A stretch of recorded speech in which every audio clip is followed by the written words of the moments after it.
तुमको निहारने को दिल ये चाहता है। प्रभु तुमको निहारने को दिल ये चाहता है। मन में उतारने को दिल ये चाहता है। तुम सामने हमारे, तुम साथ में हमारे, तुम सामने हमारे, तुम साथ में हमारे, तो भी पुकारने को दिल ये चाहता है। तुमको निहारने को दिल ये चाहता है। मन में उतारने को दिल ये चाहता है।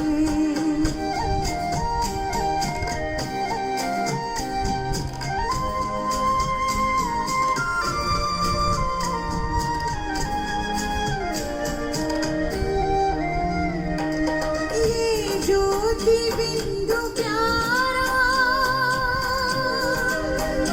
क्या रूप है तुम्हारा। किरणों ने रूपा, रूप है संवारा, रूप है संवारा। किस्मत संवारने को दिल ये चाहता है। मन में उतारने को दिल ये चाहता है। तुम सामने हमारे, तुम साथ में हमारे, तो भी पुकारने को दिल ये चाहता है। तुमको निहारने को दिल ये चाहता है।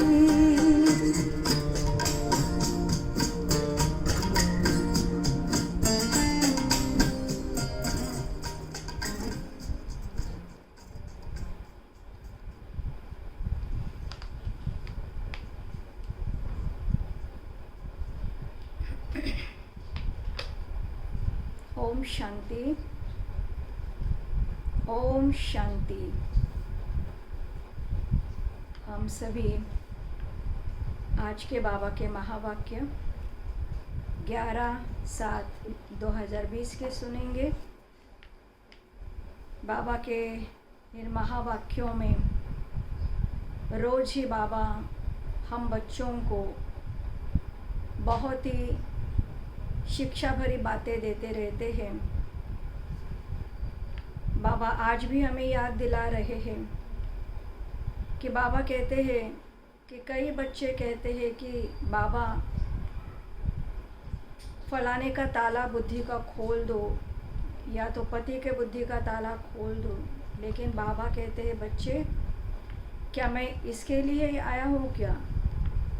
अगर ताला खोलना ही होता तो सबका ही खोल देता, तो सारे महाराजा महारानी बन जाते। लेकिन बाबा कहते कि ऐसा नहीं हो सकता। स्कूल में भी तो नंबरवार पढ़ते हैं ना, तो ऐसे यहाँ पर भी नंबरवार सभी पढ़ते हैं। हर एक को अपनी मेहनत करनी होती है। तो इसीलिए जो जैसा जितना पढ़ेगा उतना पद पाएगा। लक्ष्मी नारायण भी बने, कैसे बने? तो बाबा कहते हैं ऐसे ही नहीं बने, उन्होंने भी मेहनत की, पुरुषार्थ किया तो ऊंच पद पाया। तो यही बात बाबा हम बच्चों को भी बोलते हैं कि अगर हमें ऐसा बनना है तो हमें ज़्यादा अटेंशन देना है और पढ़ाई पर बाबा कहते हैं जितना हो सके उसके गहराई पर ध्यान दे कर के हमें उसको पढ़ना है। तो आज के बाबा के महावाक्य हम सभी सुनेंगे। बाबा कहते हैं, मीठे बच्चे सदा एक ही फिक्र में रहो कि हमें अच्छी रीति पढ़कर अपने को राज तिलक देना है। क्या करना है?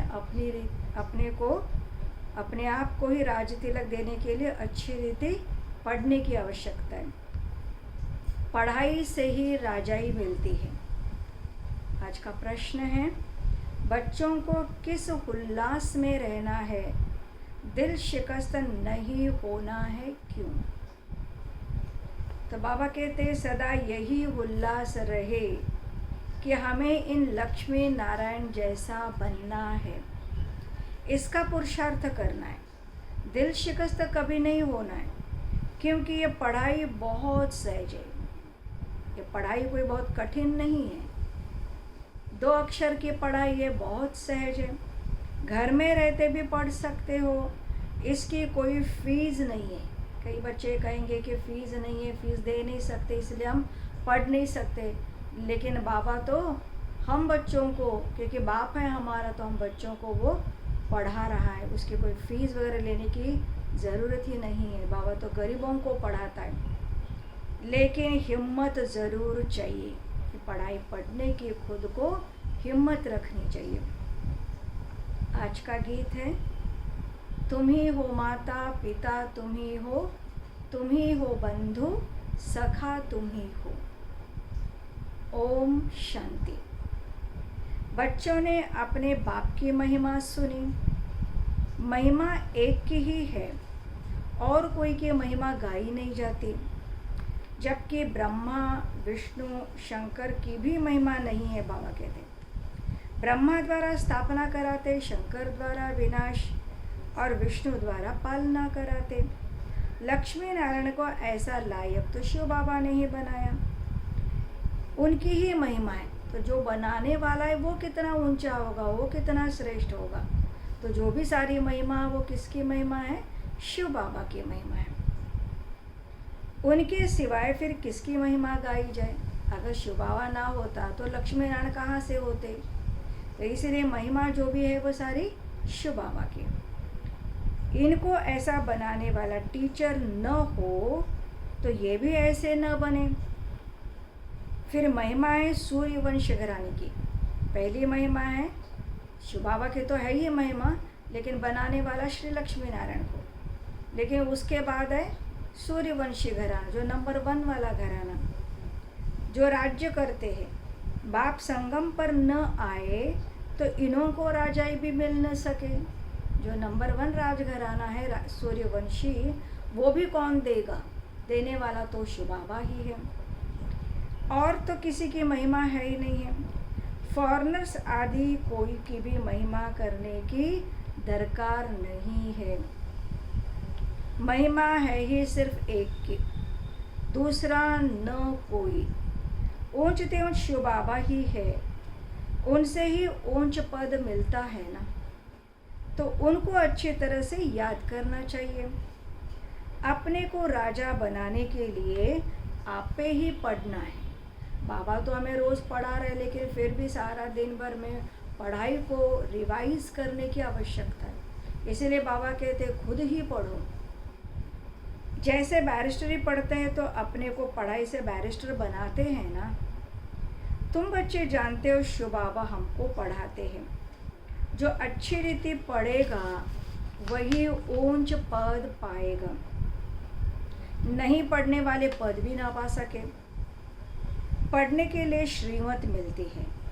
मूल बात है पावन बनने की, जिसके लिए यह पढ़ाई है। ये पढ़ाई इसलिए पढ़नी होती है कि आत्मा को हमें पावन बनाना है, सतो प्रधान बनाना है, पवित्र बनाना है। तुम जानते हो इस समय सब तमो प्रधान पतित है। अच्छे व बुरे मनुष्य तो होते ही है, सारे एक जैसे तो नहीं होते। पवित्र रहने वाले को अच्छा कहा जाता है। अच्छा पढ़कर बड़ा आदमी बनता है तो महिमा होती है, परंतु है तो सब पतित। चाहे कोई कितना भी बड़ा आदमी हो, कितना भी अच्छा हो, लेकिन इस कलयुग की दुनिया में तो सारे पतित है। तो इस हिसाब से बाबा कहते सारी दुनिया पतित होने के कारण इस दुनिया में कोई भी व्यक्ति पावन हो न सके, उसकी महिमा हो नहीं सकती। परंतु है तो सब पतित, पतित पावन। पतित ही पतित की महिमा करते हैं। सत्युग में है पावन, वहाँ कोई किसकी महिमा नहीं करते हैं। यहाँ पवित्र सन्यासी भी है, अपवित्र गृहस्थी भी है, क्योंकि दोनों चीज़ें, सन्यासी थोड़ा सा गृहस्थी से अलग हो गए तो पवित्र बन गए, और गृहस्थी तो है ही अपवित्र, और इसीलिए कहा जाता है वो पवित्र है और ये अपवित्र है। तो महिमा उनकी की जाती है, तो पवित्र की महिमा गाई जाती है। वहाँ तो यथा राजा रानी तथा प्रजा होती है। राजा रानी इतने ऊंच श्रेष्ठ शुद्ध पावन सतोप्रधान होते, तो प्रजा भी वैसे ही वहाँ पर होती है। और कोई धर्म नहीं जिसके लिए पवित्र और अपवित्र कहे। यहाँ तो कोई गृहस्थियों की भी महिमा गाते रहते हैं, उनके लिए जैसे वही खुदा है, वही अल्लाह है, वही भगवान है, उनके लिए सब कुछ। परंतु अल्लाह को तो पति पावन, लिबरेटर, गाइड कहा जाता है। वह फिर सब कैसे हो सकते हैं? तो फिर गृहस्थी कैसे हो सकते हैं? दुनिया में कितना घोर अंधियारा है। किसी भी मनुष्य को भगवान कहना या परमात्मा कहना, बाबा कहते हैं तो घोर अंधियारा है। अभी तुम बच्चे समझते हो तो बच्चों को ये ओना रहना चाहिए, हमको पढ़कर अपने को राजा बनाना है। जो अच्छी रीति पुरुषार्थ करेंगे वही राज तिलक पाएंगे। बच्चों को उल्लास में रहना चाहिए, हम भी इन लक्ष्मी नारायण जैसे बने।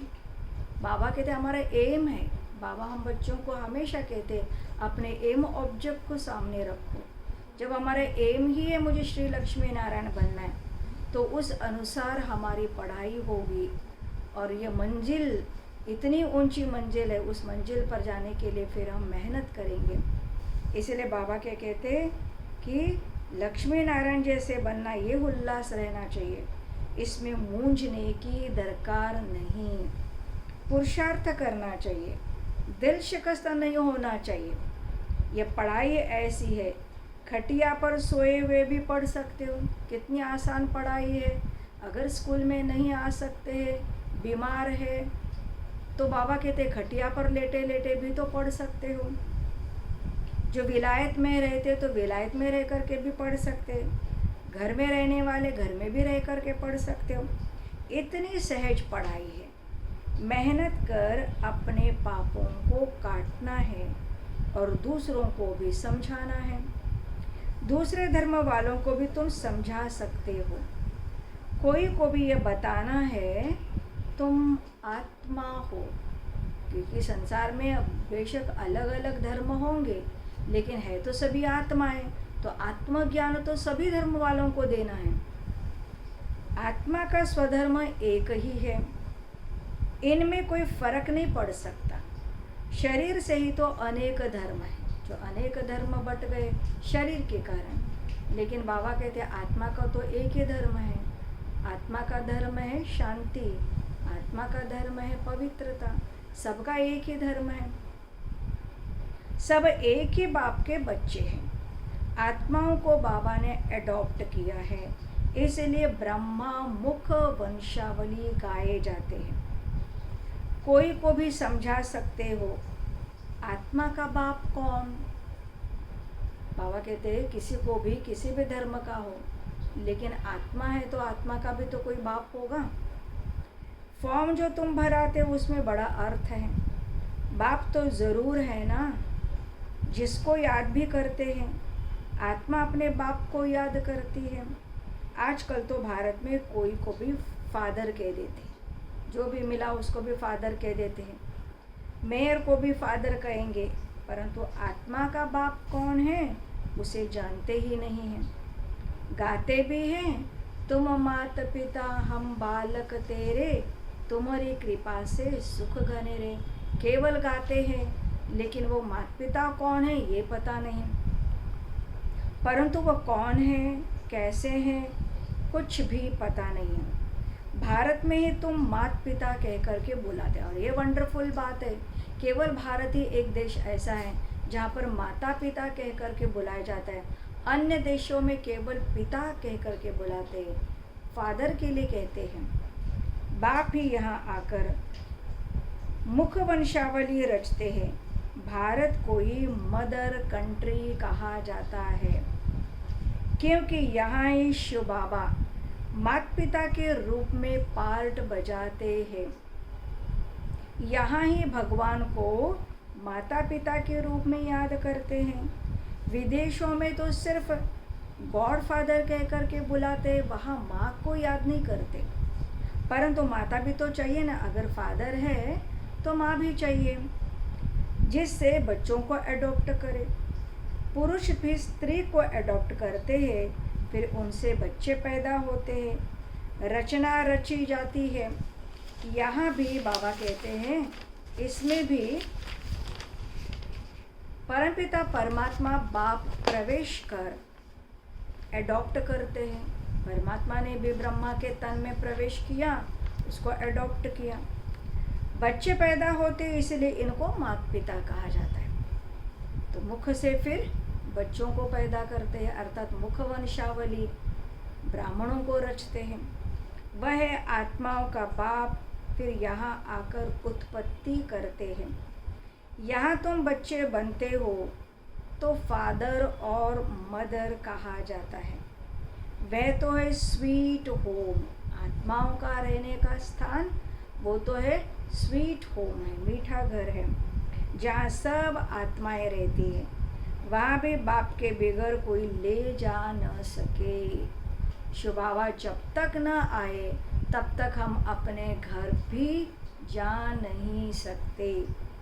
कोई भी मिले तो बोलो तुम स्वीट होम जाना चाहते हो, फिर पावन ज़रूर बनना पड़ेगा। हाँ, अपने घर जाना है तो उसके लिए पावन तो बनना ही पड़ेगा। अभी तुम पतित हो, यह है ही आयरन एजेड तमो प्रधान दुनिया।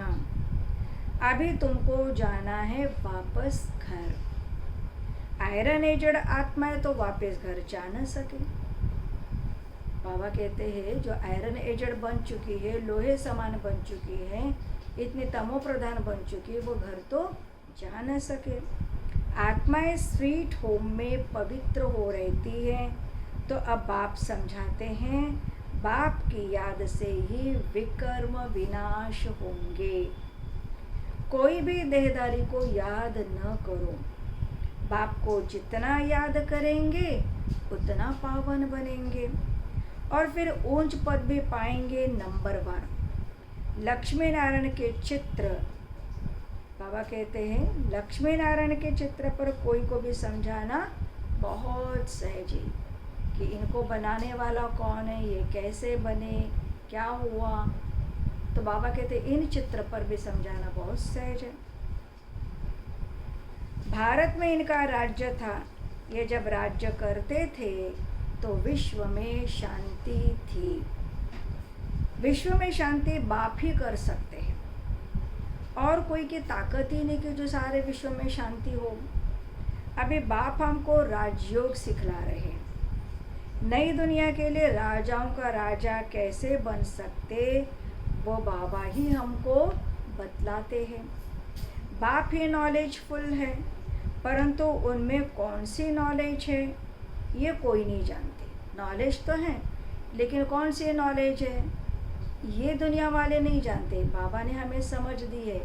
बाबा सृष्टि चक्र के आदि मध्य अंत को जानता है।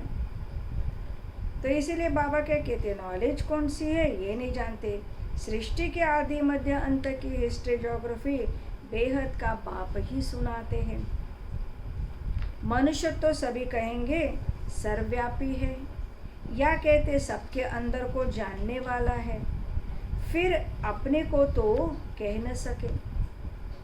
ये सब बातें बाप बैठ समझाते। अच्छी रीति धारण कर और हर्षित होगा। इन लक्ष्मी नारायण का चित्र सदैव हर्षित मुख वाला ही बनाते।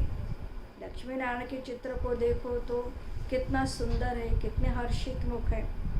स्कूल में उच्च दर्जा पढ़ने वाले कितना हर्षित होंगे। दूसरे भी समझेंगे ये तो बहुत बड़ा इम्तिहान पास करते हैं, ये तो बहुत ऊंची पढ़ाई है। फी आदि की कोई बात नहीं, सिर्फ हिम्मत की बात है। बाबा कहते फीस की कोई चिंता मत करो, यहाँ कोई फीस नहीं भरनी पड़ती है, मुफ्त में पढ़ाई पढ़ाई जाती है, लेकिन केवल अटेंशन रख कर के पढ़ाई पढ़नी है। अपने को आत्मा समझ बाप को याद करना है, जिसमें ही माया विघ्न डालती है।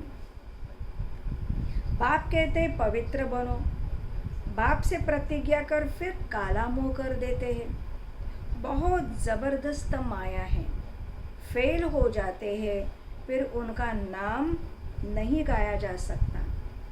जिन बच्चों का बाबा बहुत जिन बच्चों की महिमा करते हैं, लेकिन बाबा कहते माया भी बहुत ज़बरदस्त है, अगर फेल हो जाते हैं तो फिर बाबा उन बच्चों की फिर महिमा नहीं करेंगे।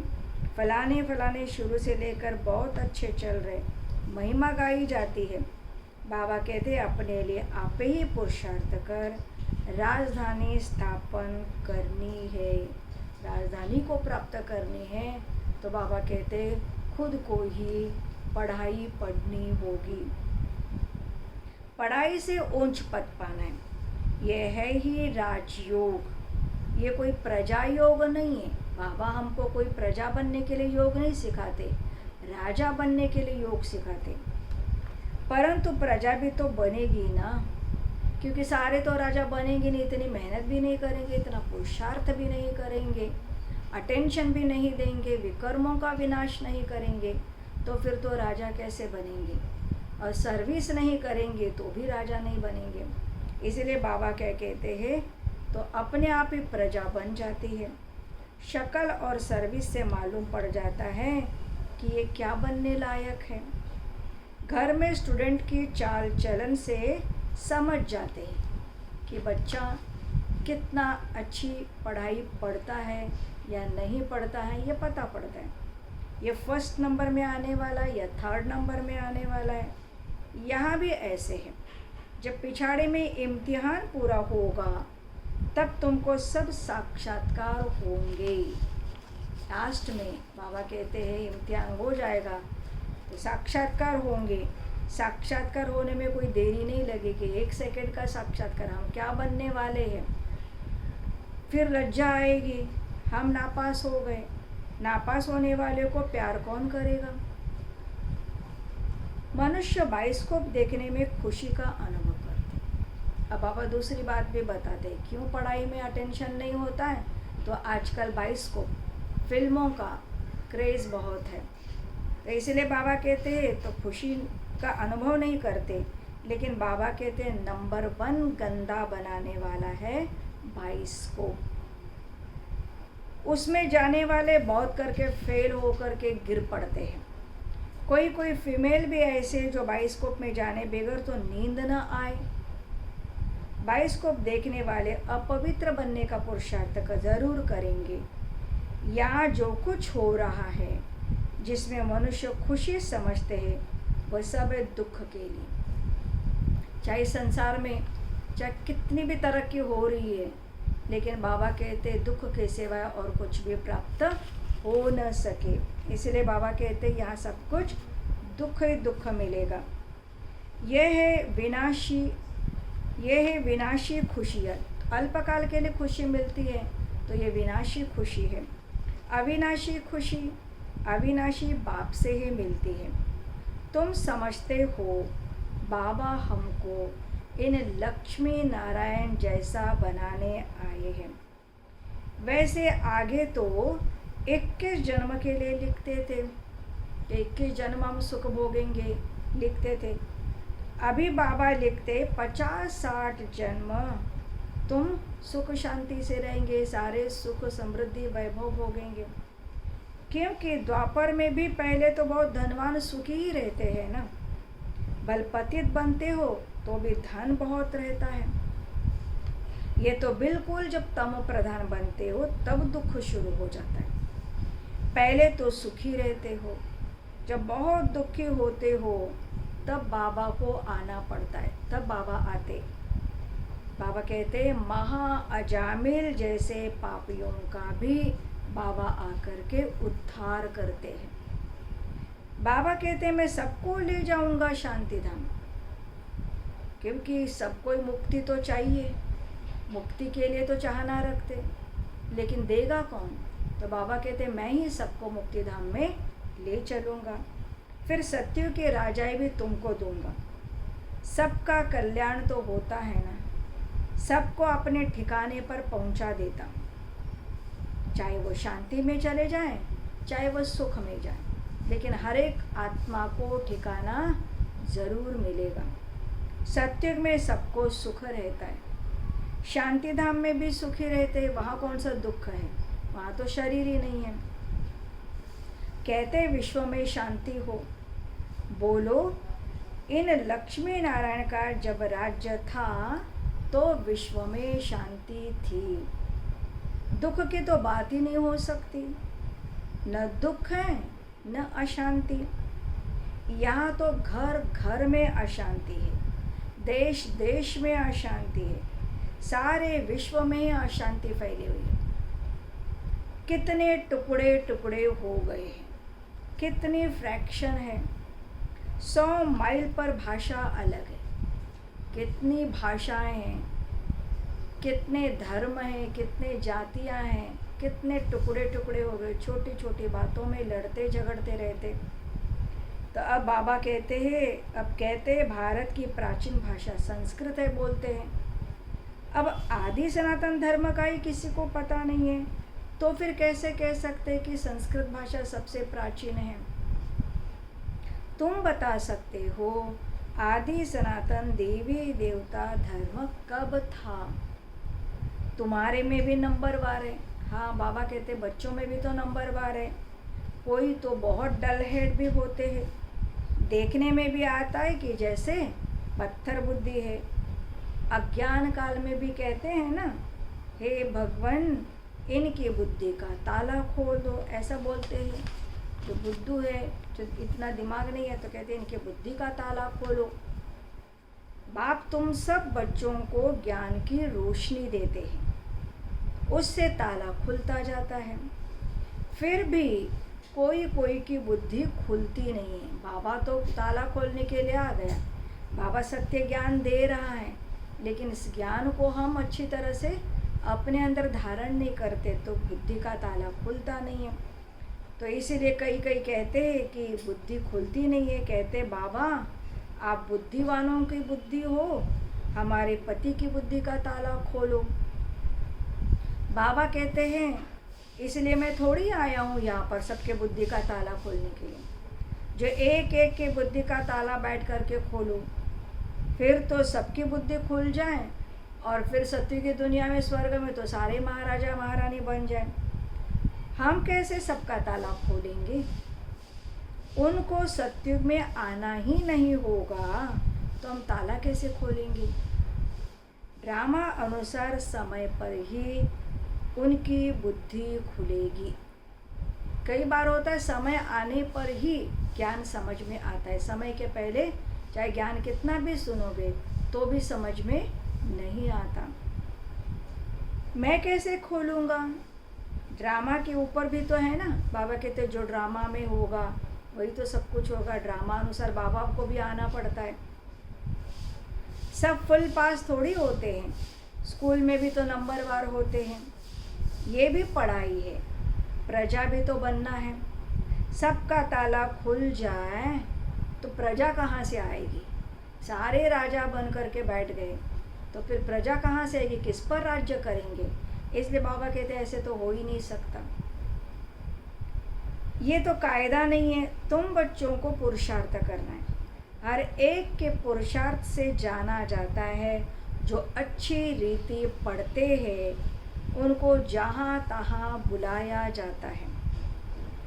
बाबा जानते हैं कौन कौन अच्छी रीति सर्विस कर रहे हैं। बच्चों को अच्छी रीति पढ़ना है। अच्छी रीति पढ़ेंगे तो बाबा कहते हैं मैं घर ले चलूँगा, फिर तुमको स्वर्ग में भेज दूँगा। नहीं तो सजाएं बहुत कड़ी है। पद भी भ्रष्ट हो जाएगा। स्टूडेंट को टीचर का शो निकालना चाहिए। गोल्डन एज में पारस बुद्धि थे, अब यह आयरन एज में, यहाँ तो गोल्डन एज बुद्धि तो हो न सके। विश्व में शांति थी, जबकि एक राज्य, एक ही धर्म था। सत्य की दुनिया में एक ही राज्य है, एक ही धर्म है, तब तो वहाँ पर संपूर्ण शांति है। अखबार में भी तुम डाल सकते हो, भारत में जब इनका राज्य था तो विश्व में शांति थी। आखिर इन समझेंगे ज़रूर। तो बाबा कहते आज नहीं कल, कल नहीं परसों, लेकिन समझेंगे तो ज़रूर। तुम बच्चों का नाम बाला होता है। उस पढ़ाई में कितने किताब आदि पढ़ते हैं, दुनियावी पढ़ाई में तो कितने किताब सोते हैं, यहाँ तो कुछ भी नहीं है। पढ़ाई बिल्कुल सहज है। बाकी याद में अच्छे अच्छे महारथी भी फेल है। याद नहीं टिकती है, याद नहीं रहती है। याद का जौहर नहीं होगा तो ज्ञान तलवार चलेगी नहीं। बाबा कहते ज्ञान की तलवार चलनी हो तो याद का जौहर बहुत ज़बरदस्त चाहिए। बहुत याद करे तब जौहर आए, तब आत्मा के अंदर ताकत आएगी, बल आएगा। बल बंधन में भी है, फिर भी याद करते रहते तो बहुत फ़ायदा है। भले किसी न किसी रूप में बंधन में अगर बंधे हुए तो भी बाबा कहते जितना याद करते रहोगे तो धीरे धीरे बंधन भी कटेगा और याद करने से ऊंच पद भी मिलेगा। कभी बाबा को देखा भी नहीं है, याद में ही प्राण छोड़ देते हैं तो भी बहुत अच्छा पद पा सकते हैं, क्योंकि याद बहुत करते। तो इसलिए बाबा कहते हैं कि एक बाप को याद करना चाहिए। बाप की याद में, प्यार में आंसू बहाते हैं। कई तो बांधे लिया, इतना याद करते जो आँखों से आंसू बहते। तो बाबा कहते वह आंसू मोती बन जाते हैं। प्यार में जो बहते आंसू वो तो मोती बन जाते हैं। तो ऐसे बाबा की याद हो, जो केवल लगन लगी हुए, एक बाबा दूसरा न कोई। अच्छा, मीठे मीठे सिकिलधे बच्चों प्रति माता पिता बाप दादा का याद, प्यार और गुड मॉर्निंग। रूहानी बाप की रूहानी बच्चों को नमस्ते। रूहानी बच्चों की रूहानी बाप दादा को नमस्ते नमस्ते। धारणा के लिए मुख्य सार है। पहला पॉइंट है, अपने लिए स्वयं ही पुरुषार्थ कर ऊंच पद पाना है। पढ़ाई से स्वयं को राज तिलक देना है। ज्ञान को अच्छी रीति धारण कर सदा हर्षित रहना है। दूसरा पॉइंट है, ज्ञान तलवार में याद का जौहर भरना है।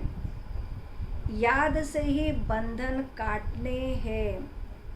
कभी भी गंदे बाइस्कोप देख अपने संकल्पों को अपवित्र नहीं बनाना है। बाबा कहते गंदे बाइस्कोप को देख अपने संकल्पों को, अपने विचारों को अपवित्र नहीं बनाने हैं। आज का वरदान है, सदा एकांत और सिमरण में व्यस्त रहने वाले। सदा एकांत और सिमरण में व्यस्त रहने वाले बेहद के वानप्रस्थ भव।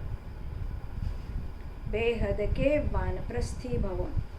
बाबा कहते वर्तमान समय के प्रमाण आप सब वानप्रस्थ अवस्था के समीप हो। वानप्रस्थी कभी गुड़ियों का खेल नहीं करते। वे सदा एकांत और सिमरण में रहते हैं। आप सब बेहद के वानप्रस्थी सदा एक के अंत में अर्थात निरंतर एकांत में रहो, साथ साथ एक का सिमरण करते रहो। एकांत का मतलब एक के साथ रहना और एक का ही सिमरण करना। एक का ही सिमरण करते हुए स्मृति स्वरूप बनो। सभी बच्चों प्रति बाप दादा की यही शुभ आशा है कि अब बाप और बच्चे समान हो जाए, सदा याद में समाये रहे। समान बनना ही समाना है, यही वानप्रस्थ स्थिति की निशानी है। वानप्रस्थ का मतलब ही है बाप समान बनना। स्लोगन है, आप हिम्मत का एक कदम बढ़ाओ तो बाप मदद के 1000 कदम बढ़ाएंगे। आप हिम्मत का एक कदम बढ़ाओ तो बाप मदद के 1000 कदम बढ़ाएंगे। तो हमको हिम्मत रखनी है। हिम्मत क्या रखनी है? अपने को आत्मा समझ एक बाप को याद करने के लिए सदैव पढ़ाई पर अटेंशन देना है। एक बाप की ही पढ़ाई पढ़नी है। अच्छा, ओम शांति।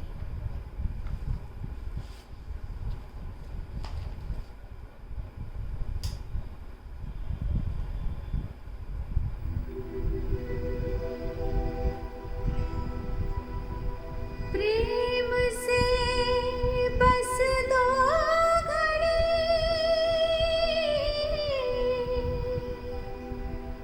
प्रभु का ध्यान कीजिए।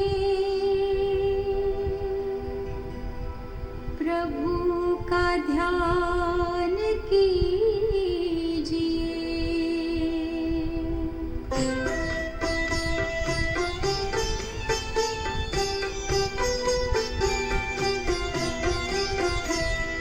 प्रेम से बस दो घड़ी प्रभु का ध्यान कीजिए।